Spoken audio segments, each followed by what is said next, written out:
교육부가 지난 2월 대학의 질적 수준을 향상시켜 강한 대학을 육성하는 특성화 사업을 시행한다고 발표했습니다. 그런데 이로 인해 무분별한 학과 통폐합이 일어나는 등 전국 대학이 들끓고 있는데요. 특히 기초학문과 예술계학과가 그렇다고 합니다. 오늘 사이언스 논평 시간에는 대학 구조조정 계획에 대해서 자세히 이야기 나눠보도록 하겠습니다. 서강대 이덕환 교수 나와 계십니다. 안녕하세요. 네, 안녕하세요. 네. 먼저 이번 대학 특성화 사업 시행 이후 전국 대학들이 어떤 상황을 맞이하고 있나요? 지금 겉으로는 안 드러나고 있는데 속으로는 부글부글 끓고 있습니다. 이미 학생들이 학과 통폐합에 반발해서 총장실을 점거한 대학이 있다는 소식도 있습니다. 네. 교육부가 추진하고 있는 수도권 대학 특성화하고 지방대학 특성화 사업 때문입니다. 앞으로 5년 동안 엄청난 예산을 투입하겠다고 밝혔습니다. 네. 올해 예산만 해도 2,500억이 넘습니다. 대학의 특성화는 교육부가 지난 한 20년 동안 아주 단골로 사용해왔던 메뉴입니다. 네. 이번에도 예외가 아닙니다. 그래서 특성화에 강한 의지를 보이고 강한 대학으로 거듭나겠다는 대학이 있으면은 최대한 50억 정도씩 투입을 하겠다. 그런데 지금까지 한 20여 년 동안 특성화로 노래를 불러왔는데 다 아시다시피 우리나라의 특성화가 된 대학은 찾아볼 수가 없습니다. 많이 걱정을 하고 있는 게 그런 이유 때문이죠. 네. 네, 말씀하신 것처럼 학과를 축소하거나 이렇게 통폐합하는 일이 쉽지 않을 것 같은데 어떻게 진행이 되고 있나요? 쉽지 않죠. 이게 그냥 단순히 관아 단과대학을 없앤다고 해서 일이 끝나는 것이 아니고요. 교수들의 이해관계도 얽혀 있지만은 학생들도 굉장히 난처합니다. 자기가 분명히 들어갔던 학과가 그냥 공부하던 학과가 공중분해돼서 없어지게 되니까요. 네. 이 통폐합을 어떻게 결정할 건가 하는 문제는 정말 학교, 대학이나 학생들, 교수들 입장에서는 뼈를 깎는 어려운 일이 될 수밖에 없습니다. 이 교육부가 이제 이거를 강제하는 데서 문제가 생기게 됩니다. 특히 이번 같은 경우에도 졸업생의 취업률 이런 계량적인 지표를 사용해서 이 통폐합을 결정해라 이런 이야기가 나오고 있습니다. 그 결과는 아주 치명적입니다. 이미 철학과, 동문과, 불문과, 물리학과 이런 것들은 이미 많이 자취를 감췄습니다. 이제 그나마 이제 좀 견디고 있던 화학과도 없어진다는 소문이 굉장히 많고요. 이제 지방대학 이야기입니다. 그리고 특히 이제 예술계통의 학과들이 아주 치명타를 입고 있습니다. 네. 문예창작과, 연극과 이런 것들은 아마 상당 부분이 없어지게 되지 않을까 싶습니다.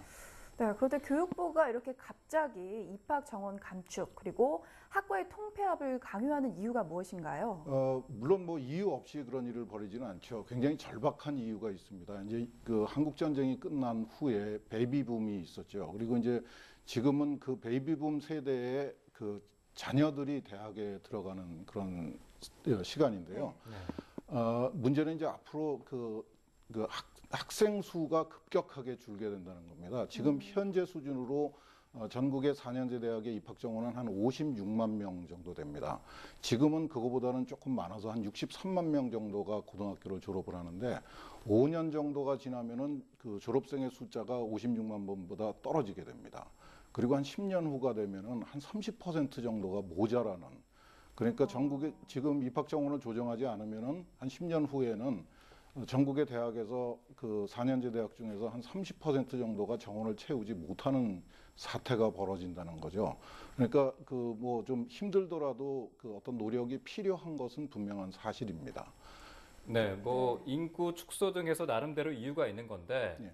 다시 말하자면은 하지만 대학 스스로도 좀 자구책을 강구해서 좀 축소를 스스로 할 수 있는 방법이 있지는 않을까요?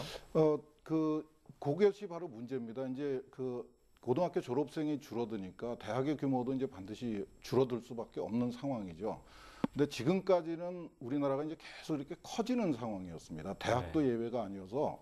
그래서 졸업생 수가 늘어나고 대학을 오고 싶어 하는 학생들이 많아지니까 대학들이 무분별하게 증원을 요구를 했었습니다. 그러니까 그런 단계에서는 정부가 적절하게 통제를 할 필요가 있었습니다. 네. 상태가 별로 안 좋은 대학이 학생을 많이 받아들이겠다 그러면 심각하게 문제가 되죠. 근데 이제 학생이 줄어드는 경우에는 사정이 다릅니다.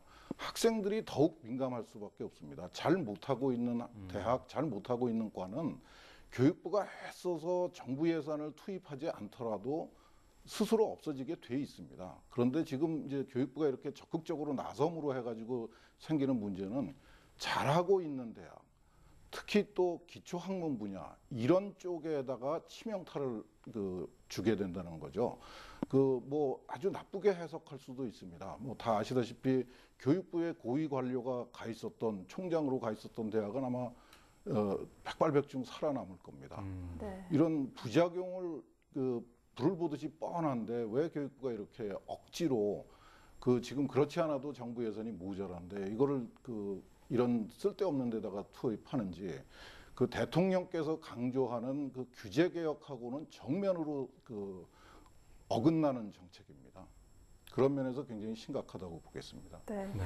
네, 그럼 대학 정원 감축을 특성화 연계시킨 교육부의 이번 정책 성공할 거라고 보시나요? 아까도 잠깐 말씀드렸다시피 이 특성화는 교육부의 단골 메뉴입니다. 교육부가 대학에다가 예산 지원을 할 때마다 핑계로 삼았던 건데 이제는 뭐 대학이 그냥 신물이 났다고 표현을 해도 괜찮을 것 같습니다. 대학 규모에 비해서 이 교육부가 특성화로 내세우는 예산은 정말 그야말로 쥐꼬리만큼밖에 되지 않습니다. 그런데 이거를 포기할 수도 없는 게 대학의 입장입니다. 돈이 문제가 아니라 자존심이 걸려 있는 문제이기 때문에 네. 전국의 모든 대학이 거기다가 총력을 기울여서 교육부의 부당한 요구라도 수용을 할 수밖에 없고요. 이 특성화를 요구함으로 해서 생긴 것들이 결과는 참 많습니다. 여러분들이 한번 보시면 금방 아실 텐데 전국의 대학에 그야말로 좀 자극적인 표현입니다만 해괴망측한 학과들이 뭐 수도 없이 많습니다. 이것이 전부 교육부가 대학에다가 특성화, 뭐 융합 이런 거를 과도하게 요구해서 생긴 일이거든요. 그거를 대학 스스로 좀 해결하도록 만들어줘야 되는데 그럴 여유를 주지 않고 있는 게 문제입니다. 네. 네, 이렇게 구조 조정이 필요한 건 사실이지만 이렇게 무리한 정책은 좀 자제해야 될 것 같습니다. 네. 지금까지 서강대 이덕환 교수와 함께 말씀 들어봤습니다. 오늘 말씀 고맙습니다. 감사합니다.